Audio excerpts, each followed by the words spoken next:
अस्सलाम वालेकुम वरहमतुल्लाहि वबरकातुहू। औरतें घर के अंदर नमाज ईद कैसे अदा करेंगी? औरतों का मस्जिद में जाकर नमाज ईद अदा करना जायज़ है कि नाजायज़ है? आज इसी मौजू पर हम इंशाल्लाह आपके सामने बात करेंगे। वीडियो को आखिर तक देखिएगा, बहुत कुछ आपको सीखने को मिलेगा। ऐसा ना हो कि आप ये वीडियो इग्नोर कर दें और फिर आप ऐसी गलती कर बैठे जिससे आपको गुनाह मिलता रहे, आप सवाब के चक्कर में रहे और आपको गुनाह मिलता रहे। नाज़रीन, ईद उल फितर वाले दिन जो ईद की नमाज है, ये मर्दों के ऊपर वाजिब होती है। तो ये मर्दों के ऊपर वाजिब है, औरतों पर वाजिब नहीं है। मर्दों के हुक्म ये है कि वो मस्जिद में जाए और ईदगाह में जाकर वो नमाज अदा करे और फिर घर वापस आ जाए। और औरतों के लिए हुक्म ये है कि वो घर में रहे और ईदगाह में ना जाए। औरत का घर से ईदगाह की तरफ जाना नमाज ईद उल फितर अदा करने के लिए, मैं नहीं कह रहा, बल्कि उलमाए कराम कहते हैं, मुफ्ती कराम कहते हैं, मकरूह तहरीमी है।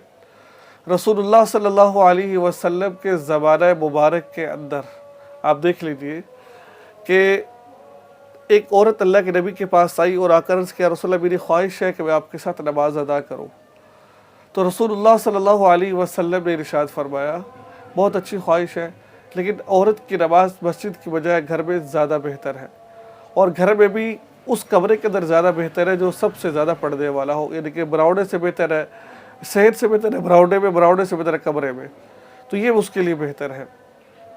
आप सल्लल्लाहु अलैहि वसल्लम के ज़माने मुबारक के अंदर औरतें आया करती थी तो उनको खुशबू लगाने की, ज़ेवरात पहनने की इजाज़त नहीं थी। आती थी तो पहले चली जाया करती थी, लेकिन बाद में इससे मना कर दिया गया। और वो इतना अच्छा ज़माना था, आता है कि अल्लाह के नबी का ज़माना बेहतरीन ज़मानों में से ज़माना, यानी कि बेहतरीन ज़माना था। उसके बाद अब देखिए 1400 साल गुजर चुके, अब तो बड़ा बदतरीन ज़माना आ चुका है। अब इजाज़त नहीं दी जा सकती कि औरत मस्जिद में आकर के ईद नमाज अदा करे।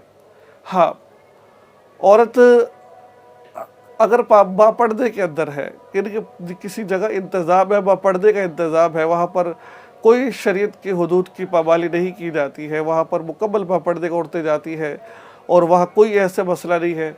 वहाँ अगर खुदा वो चली भी गई औरत और वहाँ पर जैसा कि ऊपर छत है या फिर कोई अलग जगह है, तो वहाँ पर जैसे मर्दों ने ईद नमाज अदा करनी है वैसे औरतें अदा करें। जैसे इमाम साहब नीचे है या फिर औरतों का एक अलग इंतज़ाम है, तो उसका तरीक़ाकार क्या होता है। अगर वो चली गई, औरत पर वाजिब नहीं है, खामखा पर कोई चीज़ लागू ना करे। उसका तरीक़ाकार ये होता है, सबसे पहले नियत करे 2 रकात नमाज ईद उल फितर 6 ज़ायद तकबीरों के वाजिब, पीछे इमाम के अल्लाह अकबर।